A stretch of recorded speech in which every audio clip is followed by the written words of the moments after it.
मेरे नौजवान साथियों को जो मैंने पब्लिक डोमेन में आश्वासन दिया है, जो मैंने कमिटमेंट्स किए हैं, और मेरे कमिटमेंट्स कोई हवाई बातें नहीं हैं, और ये ऐसी बातें नहीं है जिससे कोई कह सकता है कि ये गलत बात है।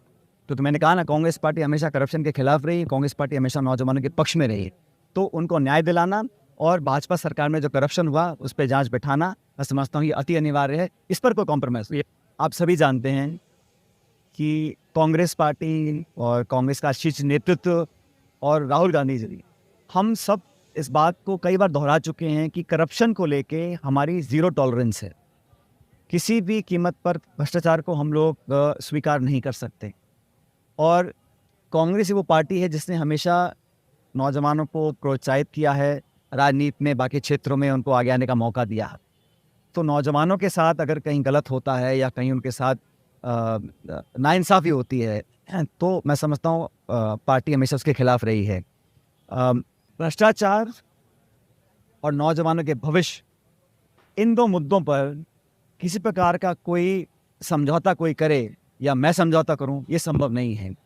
अभी 1-2 दिन पहले मेरी बात दिल्ली में हुई थी। कांग्रेस का जो शीर्ष नेतृत्व है, अध्यक्ष जी हैं, बाकी सब लोग हैं, जो मांगे मैंने रखी थी उसका पूरा संज्ञान पार्टी को भी है। दिल्ली में परसों मैंने बात की है, और मैंने कहा था, जब मैं 15 तारीख को मैंने एक सभा को संबोधित किया था जयपुर के अंदर, कि भाजपा के शासन में, वसुंधरा जी के कार्यकाल में जो करप्शन के मामले उठे थे, जो खुद अशोक गहलोत साहब ने, मैंने, तमाम कांग्रेस नेताओं ने अपने मुंह से कई बार हम लोगों ने इन बातों को रखा था, और ये बात पब्लिक डोमेन में है, तो उन पर एक प्रभावी जांच होनी चाहिए।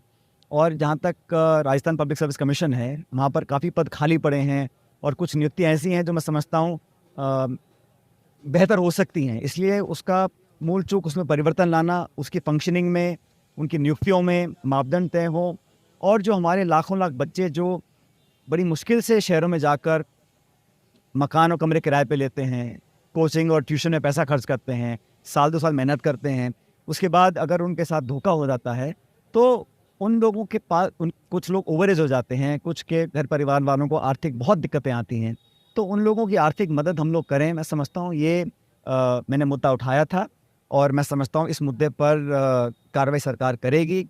जैसा मैंने कहा, परसों मैंने इन बातों को दिल्ली में सब इन बातों को जानते हैं, और मैं दोबारा कहना चाहता हूं कि जो मैंने इश्यूज़ उठाए थे, खासकर करप्शन के इश्यूज़, जो व्यापक भ्रष्टाचार, यहाँ लूट मची थी भाजपा के शासन में, उसके खिलाफ कार्रवाई करनी पड़ेगी। और जो नौजवानों को इंसाफ दिलाने की बात थी, उस पर मैं समझता हूँ किसी प्रकार का समझौता करना संभव नहीं है। और मैं उम्मीद करता हूँ, क्योंकि आज मेरे ख्याल महीने का आखिरी दिन है, और मैंने 15 मई को इस बात को कहा था कि सरकार इस पर जल्द कार्रवाई करे, और ये बात सब जानते हैं। तो मैं इंतज़ार कर रहा हूँ कि परसों हमने दिल्ली में बात की थी, और कार्रवाई करने का जो दायित्व है वो कह चुके राज्य सरकार को करना है। अब देखिए अभी कल क्या होता है।